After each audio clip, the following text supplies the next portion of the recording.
Hello बच्चों, मैं हूं गोविंदा राव फ्रॉम SREP और आज हम इस वीडियो में करेंगे न्यूमेरिकल एनालिसिस के लिए आपका न्यूमेरिकल इंटीग्रेशन का टॉपिक, जो आपका मेनली पॉलिटेक्निक में आपका मिल जाएगा मैथ सेकंड में, या फिर आपका इंजीनियरिंग मैथमेटिक्स में मिल जाएगा।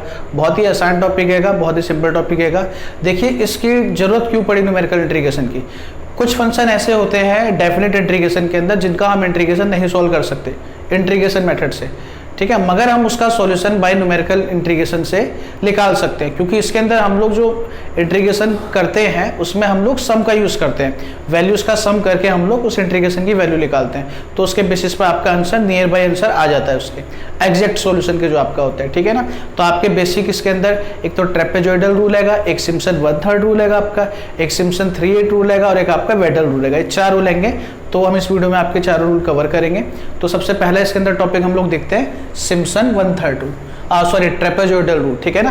ट्रेपेजॉइडल रूल देखो आपके पास क्या होता है, बहुत ही सबसे आसान रूल होता है। इसमें देखो आपके पास इसका फॉर्मेट ये होता है डेफिनेट इंटीग्रेशन का a to b yx मतलब a आपका लोअर लिमिट, b आपका अपर लिमिट और yx आपके पास फंक्शन जिसका हम विद रेस्पेक्ट टू x में इंटीग्रेशन करना चाह रहे हैं, ठीक है। जैसे आपका क्वेश्चन दे रखा है, तो a की वैल्यू हमारी 0 हो गई, b की वैल्यू हमारी 1 हो गई और yx की वैल्यू हमारी 1/1 + x हो गई, ठीक है। अब हम लोग इसमें करते क्या है, हम लोग पूरे क्वेश्चन को n इंटरवल्स में डिवाइड करते हैं, n इंटरवल्स में हम लोग डिवाइड करते हैं, ठीक है ना। तो n इंटरवल्स में अगर हम डिवाइड करते हैं तो हमारे पास जो इंटरवल का डिफरेंस होता है जिसको हम लोग h से डिनोट करते हैं, वो हमारा इस फॉर्मूले से निकलता है। b माइनस आपके पास प्रॉपर लेंथ हो गया उसका इंटरवल का, ठीक है ना, और उसको हम लोग n से डिवाइड कर देते हैं तो एक एक इंटरवल का लेंथ आपके पास आ जाता है, ठीक है। तो b माइनस a/n आपके पास h का फॉर्मूला हो जाता है, ठीक है। अब देखो दूसरा इसका मेन फॉर्मूला क्या होता है हमारा ट्रेपेजॉइडल रूल का, कि a to b yx dx is equal to होता है h/2, ठीक है, and sum of extreme two मतलब एक्सट्रीम जो 2 वैल्यूज होती है स्टार्टिंग और एंड की, उसका आपके पास सम होता है y0 प्लस का y प्लस का 2 times remaining sum of the remaining terms, मतलब आपका first term second term third से लेकर के सेकंड लास्ट टर्म तक आपके पास यहाँ पे सम आता है, ठीक है। तो देखो इसके लिए एक एग्जांपल लिखा है हमने कि evaluate 0 to 1/1 + x dx by trapezoidal rule using 10 equal interval. तो इसमें इसने बता दिया 10 इक्वल इंटरवल। तो देखो इसको कैसे करते हैं, आपका a की वैल्यू हो गई यहाँ से 0, ठीक है ना, a की वैल्यू हमारी 0 हो गई, उसके बाद b की वैल्यु हमारी 1 हो गई, एंड इसने 10 दे रखा है, इसने बोला है कि आपका 10 इक्वल इंटरवल होना चाहिए, तो n की वैल्यू कितनी हो गई हमारी 10 हो गई, और yx क्या हो गया हमारे पास 1/1 + का x, तो h इज इक्वल टू क्या हो जाएगा b माइनस a/n, ये हो गया 0.1, ठीक है ना। अब उसके बाद हमें एक टेबल तैयार करना पड़ता है जिससे हमारे पास y0 से लेकर के y10 तक की वैल्यू निकलती है, ठीक है। अब वो टेबल कैसे बनता है, सबसे पहले x की वैल्यू आती है, x की वैल्यू हमारी स्टार्ट a से होती है एंड इस पे होती है b से, स्टार्ट हमारी a से होगी एंड हमारे पास x10 जो होगा वो इक्वल टू हमारे किसके होगा, ये हमारा इक्वल टू होगा b के, ठीक है ना। अब इसमें देखो कैसे कैसे बनता है, x0 आपके पास फर्स्ट इनिशियल वैल्यू होती है तो हो गया 0, उसके बाद जो हमारा x1 निकलता है वो निकलता है a प्लस का h, a की वैल्यू कितनी है हमारी 0 है, h की वैल्यू कितनी है हमारी 0.1, तो आपका 0 प्लस का 0.1 कितना हो गया 0.1, ये मेरे पास आ गया x1। सेम ऐसे x2 आपके पास आ गया a प्लस का 2h, तो आपका 0.2, फिर उसमें आप 0.1 हर एक वैल्यू में ऐड करते रहोगे और वो आपका जहां से आप b पे पहुंचोगे, b मतलब ये वाली वैल्यू पे आप पहुंचोगे, वैसे ही आप इसको टेबल को स्टॉप कर दोगे, ठीक है ना। तो यहाँ पे आपके पास x0 से लेकर के x10 तक आपकी 11 वैल्यूज आ गई, जहां पे 10 इंटरवल हो गए, x0 से x1, x1 से x2, ये आपके पास इंटरवल कितने हो गए, इसमें 10 हो गए, ठीक है। अब हम लोग क्या करेंगे, इनके कोरेस्पॉन्डिंग y की वैल्यूज निकालते हैं, ठीक है। y की वैल्यूज निकालने के लिए आपके पास जो भी yx दे रखा है क्वेश्चन के अंदर उसका हम लोग यूज करेंगे। y की वैल्यू 1/1 + x, तो पहले हम पहली वैल्यू के लिए x की जगह पे क्या पुट करेंगे, यहाँ 0 पुट करेंगे, तो आएगा 1/1 + 0 इज इक्वल टू 1, वो हमारा क्या हो जाएगा y0 हो जाएगा। फिर हम यहाँ 0.1 पुट करेंगे तो आएगा 1/1 + 0.1 इज इक्वल टू, ये आप कैलकुलेटर आपका अलाउड होता है साइंटिफिक, तो उससे आप निकाल सकते हैं, तो आएगा आपका y1, ठीक है। फिर 0.2 पुट करोगे इसी में सेम ऐसे, तो आपका y2 आ जाएगा, सेम इस तरीके से आपका y10 तक की सारी वैल्यूज आ जाएगी, ठीक है ना। इतनी बात समझ में आ रही है, तो मेरी वैल्यू y0 हो गई, y1 हो गया, y2 हो गया और ये आपके पास y10 तक सारी वैल्यू आ गई। अब अपना मेन फॉर्मूला देखते हैं, मेन फॉर्मूला हमारा क्या था कि h/2 sum of first and last term, first and last term मतलब y0 प्लस का y10, तो यहाँ पे हमारा आ जाएगा y0 प्लस का y10, ठीक है ना, प्लस का 2 times sum of remaining terms, plus का 2 times sum of remaining terms, वो हमने लिख दिया, सारी वैल्यू यहाँ से लिख दी, y0 की जगह पर 1 लिख दिया, y10 की जगह पर हमने लिख दिया 0.5 और यहाँ से लेकर के यहाँ तक की वैल्यू को यहाँ पे ऐड कर दिया, यहाँ पे ऐड कर दिया, तो इसको सिंपल कैलकुलेटर से आप लोग आराम से सॉल्व कर लोगे। इसको सॉल्व करने के बाद इसका आंसर आएगा 0.69373। तो ये आपके पास ट्रेपेजॉइडल रूल से इसका हमारा आंसर आ गया, ठीक है ना। इतनी बात समझ में आ रही है, देख लीजिए इसे एक बार। देखिए अब हम लोग समझते हैं आपका सिम्पसन 1/3 रूल। सिम्पसन 1/3 रूल आपका एप्लीकेबल जब भी अच्छे से होता है जब आपके पास n क्या होगा, इवन। एन आपके पास जो नंबर ऑफ इंटरवल होता है वो हमारा इवन होगा, तब आपके पास हम सिम्पसन 1/3 रूल लगाते हैं तो हमारा सबसे अच्छा सॉल्यूशन आता है, ठीक है ना।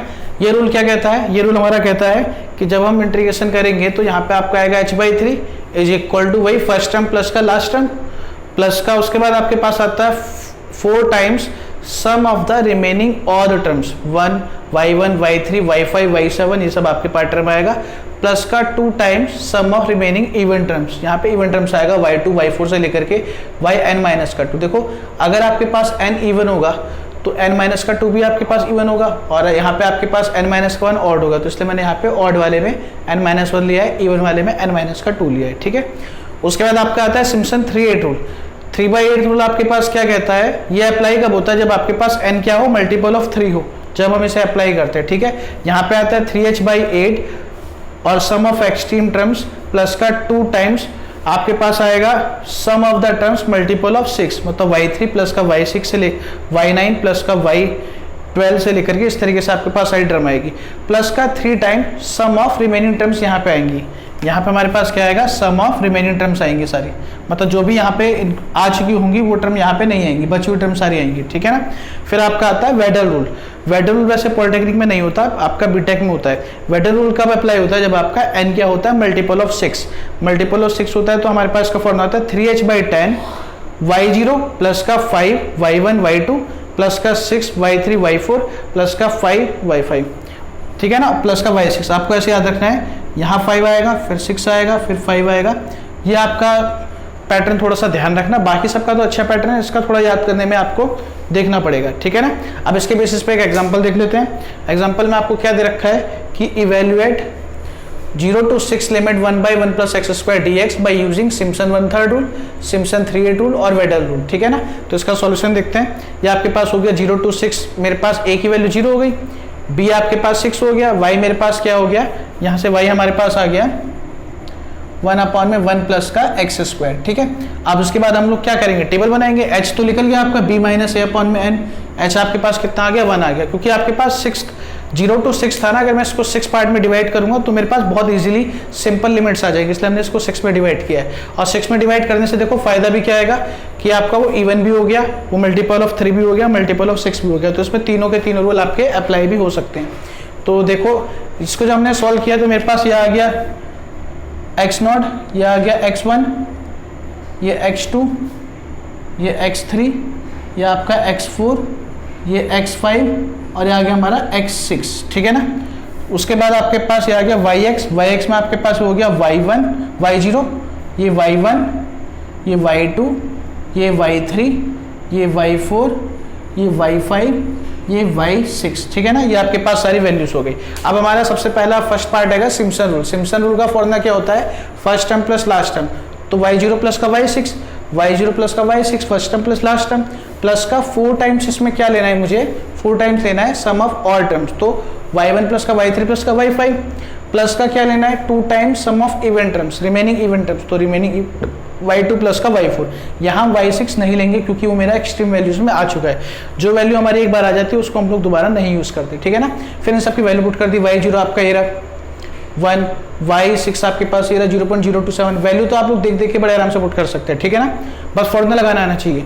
सेकेंड आपके पास आएगा सिम्पसन 3/8 रूल, तो सिम्पसन 3/8 रूल का फॉर्मूला हो गया 3h/8 y0 प्लस का yn, तो 3h/8 y0 प्लस का y6 प्लस का आपका 2 टाइम्स इसके अंदर क्या आएगा, सम ऑफ मल्टीपल ऑफ ये आपके पास आएगा 3, तो यहाँ पे मेरे पास क्या आ जाएगा, इसमें 2 टाइम्स में सम मल्टीपल ऑफ 3 मेरे पास सिर्फ y3 आएगा, क्योंकि हमारा y6 तो यूज हो चुका है भाई। मल्टीपल ऑफ 3 का मतलब हो गया y3, y6 y9 है नहीं इसके अंदर, आपका y3 आएगा, y3 हमने यहाँ लिख दिया, y6 हमारा यहाँ यूज हो चुका है तो हम लोग y6 नहीं लेंगे, ठीक है ना। उसके बाद आपका क्या आएगा 3 times sum of remaining term, तो 3 टाइम्स बची हुई टर्म क्या थी, y1 y2 y3 हमारी यूज हो चुकी, फिर y4 और प्लस का y6 हमारा यहाँ पे नहीं आना चाहिए क्योंकि हमारा y6 आ चुका है, ठीक है ना। ये सारी वैल्यू पुट कर दी, ये वैल्यू अगर आप यहाँ पुट करोगे सारी की सारी वैल्यू इसमें, तो आपके पास ही इसका आंसर आ जाएगा, ठीक है ना। आ रही बात समझ में। ये आपका था सेकंड पार्ट। अब आपका थर्ड पार्ट आता है जो है वेडल रूल। वेडल रूल का फॉर्मूला ये आपको दिख रहा होगा। इस फॉर्मूले के अंदर सीधा बस आपको वैल्यू पुट करनी है। इसके वैल्यू पुट करके मैं दिखा देता हूँ। 3 × में 1/10 आएगा। y0 देखो यहाँ से कितना आएगा, y0 आएगा हमारा 1 प्लस का 5 टाइम्स y1 कितना आएगा हमारा 0.5 प्लस का y2 कितना आएगा 0.2 प्लस का 6 y3 कितना आएगा 0.1, ठीक है ना। और प्लस का y4 कितना आएगा हमारा 0.05884 प्लस का y5 कितना आएगा हमारा 0.0385 प्लस का y6 आएगा 0.027। इसको अगर हम लोग सॉल्व करते हैं तो इसका हमारा आंसर आ जाएगा 1.4056। ये इसका आंसर आ जाएगा, ठीक है ना। आ रही बात सही में, आपको सही में आएगा टॉपिक। इसको आप लोग अच्छे से कर सकते हैं। बाकी जो भी आप प्रैक्टिस करें अपनी, जो भी आपके पास बुक आएगी, AK सिन्हा है या फिर ML अग्रवाल है, बहुत सारी बुक आएंगी इंजीनियरिंग के लिए, उसमें से आप ये क्वेश्चन करें। अगर कोई भी डाउट्स होता है तो आप मुझसे पूछ सकते हैं।